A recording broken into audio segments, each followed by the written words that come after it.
I have with me today Rikard Tholén. Rikard is a creative director and video editor, among other roles, and works with some YouTubers and YouTube channels. I got the chance to talk to a lot of editors from different industries, basically documentary and short film and all of that. And I started to realize that my work seems to differ a lot because as a YouTube video editor, you are expected to be very well versed in terms of, it's not just cutting and editing, but it's also color correcting, storytelling, writing, directing, producing. It's very important for you to be a jack of all trades.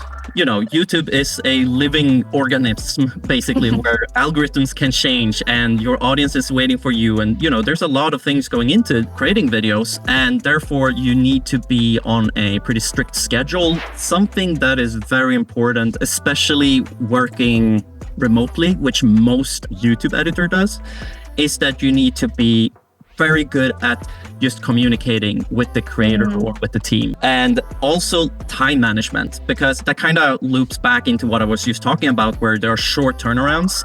I wanted to show kind of like how to start a project. Usually, a creator records their face cam and their screen. What you want to do is to sync it up like as fast as possible, because everything before you can actually start editing is something that steals energy and creativity from you. The first thing usually we do when we start a project is that we use Maxon Magic Bullet actually to create a color profile. We use Colorista, which is one of their many features. We already have a template, so we know that it's a cohesiveness throughout every video. First of all, you want to synchronize the footage. I highlight the camera and the two adjustment layers with the color, and I nest them. Whatever I do out here will not affect anything inside of it, which is the non-destructive way of working. If you have a lot of cuts here, one feature I would definitely recommend start using if you don't already do it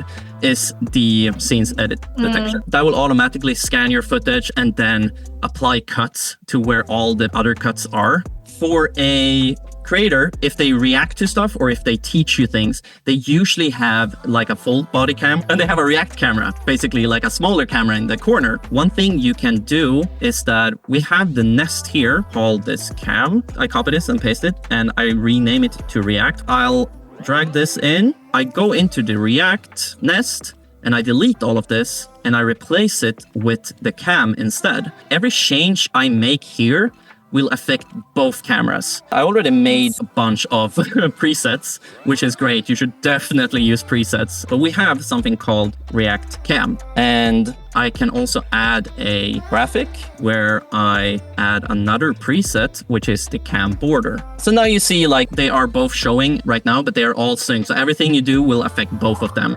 There are different sections of the video, and usually what I do is that I just color them like this. The way I change my colors as well is that I have a little stream deck. That also makes it so I can like go into that part and see if there are things I can cut out if it's too long or not. It can help for engagement, but it's also just, you don't want anything to drag on for too long. I use Film Impact. I basically mainly use it for the motion tween tool. So what motion tween does is that you throw it in between the clips. That's also why I use guides, because I usually snap that onto one eye. And whenever I do zooms, I want it to kind of line up because your eye kind of looks for other people's eyes. Let's say these are just cut up, and then I can just add different zooms. So 125, 115 and 155, let's say, or 66, I guess. And then I'll add the motion tween tool here onto the first one where it does the zoom. And then what I can do is that I basically can press Control and drag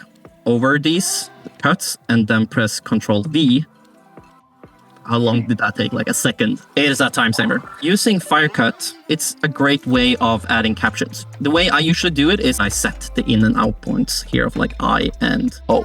Then we press transcribe. We already made a preset. There's so much things you can do here. We have a few versions for GAL. So this is the one I usually use.